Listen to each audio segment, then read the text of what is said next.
Les recherches ont repris sur les lieux du crash de l'A320 de la Germanwings dans les Alpes de Haute-Provence au lendemain du drame qui a coûté la vie à 150 personnes.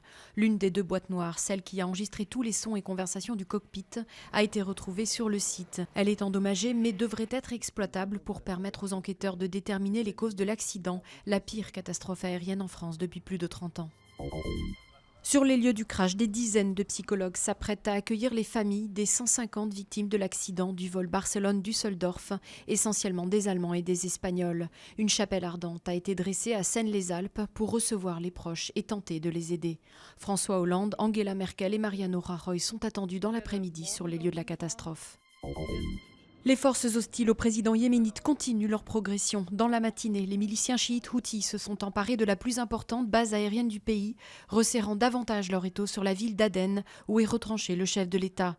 Sa garde présidentielle affirme qu'il aurait fui le pays, ce qu'un responsable a néanmoins démenti.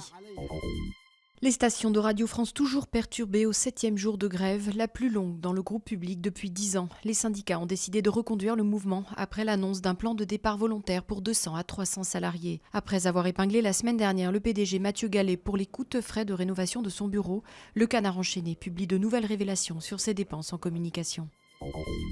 Une véritable bombe à retardement écologique, la mer de Salton en Californie s'évapore progressivement. Dans cet immense lac salé qui a vu le jour par accident en 1905, la perte d'eau a déjà concentré le taux de salinité jusqu'à tuer la quasi-totalité des espèces de poissons. Et sans poissons, c'est aussi la survie des oiseaux de la région qui est en jeu. Mais ce qui inquiète le plus les scientifiques, ce sont les particules dangereuses qui se trouvent dans le lit du lac, telles que l'arsenic, et qui s'envoleront dans l'air si l'eau disparaît.